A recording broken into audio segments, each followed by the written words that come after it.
Launch pad Bilal camp नष्ट हुआ है। जिस तरह से स्ट्राइक की गई है, देखिए जानकारियां अब निकलकर सामने आ रही है।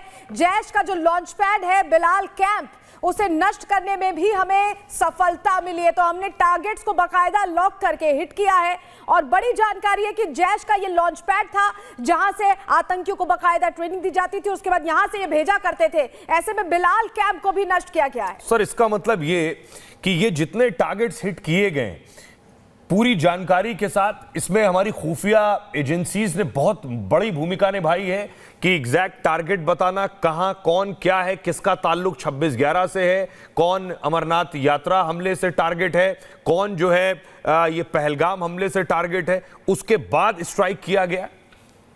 इंटेलिजेंस गेनिंग एक सतत प्रक्रिया है और ये बहुत जरूरी है। जैसा मैंने कहा, ये हमारा मेरुदंड है, ये हमारा बैकबोन है, स्केलेटन है।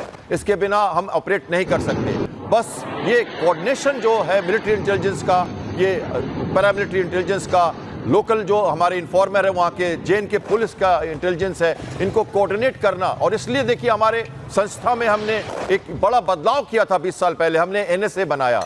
हमने एक जो इंटर मिनिस्ट्रियल कमेटी में जो सारे इंटेलिजेंस और सारे डिपार्टमेंट से आ सके, और हमारे जो पॉलिटिकल विल पावर है, हमारे प्रधानमंत्री जो देश के प्रधानमंत्री हैं, उनको ये इंटेलिजेंस मिले ताकि वो सही डिसीजन ले सके। तो इंटेलिजेंस गेनिंग के बाद ही ये अटैक्स हुए हैं। और ऐसे अटैक्स जो होते हैं वो काफ़ी प्रिसाइज तभी होते हैं जब हमारी इनपुट्स बिल्कुल स्ट्रांग हो। और इनपुट स्ट्रांग होने के लिए हमें अपने जो तंत्र हैं उसको उस देश तक ले जाना पड़ता है। और जब तक ये पेनिट्रेशन नहीं होता इंटेलिजेंस का वहाँ जाके लोकल, तब तक ये पॉसिबल नहीं है। तो हमने, चाहे वो इमेजिंग हो, चाहे वो हार्ड कोर इंफॉर्मेशन हो या सॉफ्ट कोर इंफॉर्मेशन हो, तीनों जरूरी है। देखिए कैप्टन, एक बात बड़ी साफ है कि पाकिस्तान में जब वो हमले की बात कर रहे थे तो सबसे ज्यादा मोबिलाइजेशन जो आर्मी का था वो पीओके में था। और ये वो सोच रहे होंगे कि जो एक अटैक होगा वो पीओके में होगा। लेकिन जिस तरह से ये टेरर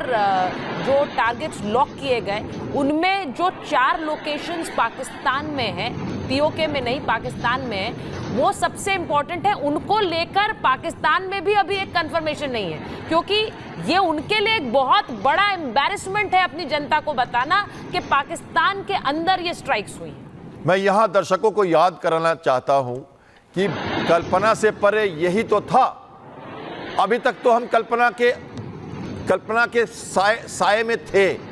हमने पीओजेके को अटैक किया था 2 बार, पर इस बार कल्पना से परे मतलब हमने आपके जो जमीन है पाकिस्तान की, वहां पर हमारा दम है कि हम आपको तोड़ सकते हैं।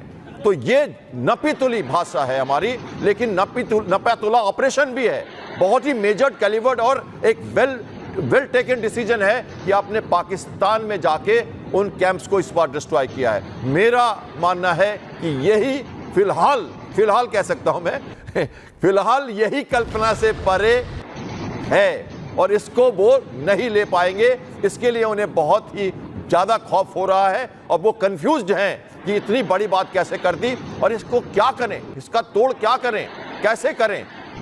पर रशिया या अमेरिका के एनएसए जो कह रहे हैं वो भी जरूरी है, उनको उनकी बात सुननी पड़ेगी, चुप रहना पड़ेगा, वरना आर्मी नेवी एयरफोर्स तैयार है।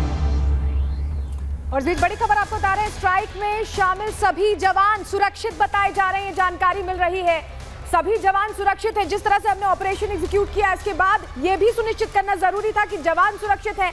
पाकिस्तान उस तरह से रिटेलिएट नहीं कर पाया। पाकिस्तान को शायद उम्मीद नहीं थी कि भारत इतने बड़े पैमाने पर इस तरह के स्ट्राइक्स करेगा। और अभी जो जानकारी मिल रही है, सभी जवान सुरक्षित हैं, यानी ऑपरेशन सिंदूर 100% सक्सेसफुल रहा है।